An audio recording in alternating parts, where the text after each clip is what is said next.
સુરત જિલ્લાને વિશાળ દરિયા કિનારાના વિકાસને લઈ રાજ્ય સરકાર દ્વારા અવારનવાર પ્રયત્નો થતા હોય છે, ત્યારે ઓલપાડ, દાંડી અને ડભાલી સહિતના ગામોના દરિયા કિનારાના વિકાસને લઈને સમગ્ર આયોજન કરાયું છે.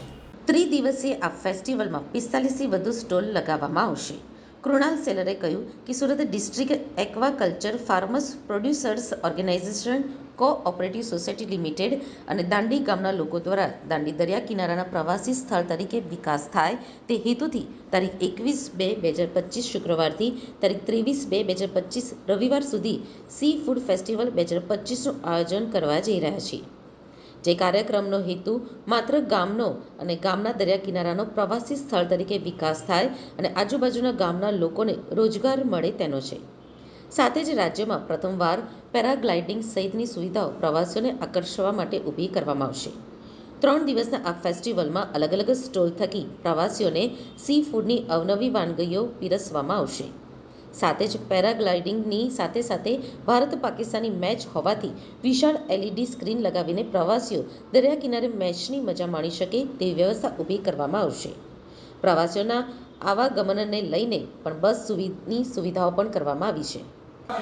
Surat district aquaculture farmers producers society દ્વારા અને દાંડી ગામના રહેવાસીઓ દ્વારા દાંડી ગામના દરિયા કિનારાનો વિકાસ થાય, સુરત શહેરના અને ઓલપાડ ગામને એક નવું પ્રવાસન સ્થળ તરીકે એક દરિયા કિનારો મળે એ હેતુથી સી ફૂડ ફેસ્ટિવલ 2025નું આયોજન થઈ રહ્યું છે. આ કાર્યક્રમમાં ગુજરાતમાં પ્રથમવાર એર મોટર શો અને પેરાગ્લાઇડ લોકો મજા માણી શકશે. આ કાર્યક્રમ 3 દિવસીય છે, જેમાં 40થી વધુ સ્ટોલ ફાળવવામાં આવ્યા છે, જેમાં 35થી વધારે સ્ટોલ સી ફૂડના માટેના થઈ રહ્યા છે. આ કાર્યક્રમ સી ફૂડ ફેસ્ટિવલ ગુજરાતમાં પ્રથમવાર થઈ રહ્યો છે. એક તો પ્રથમવાર એર મોટર શો થઈ રહ્યો છે, જે નવું નજરાણું છે. પેરાગ્લાઇડની મજા સુરતના લોકો અને ઓલપાડના લોકો માણી શકશે.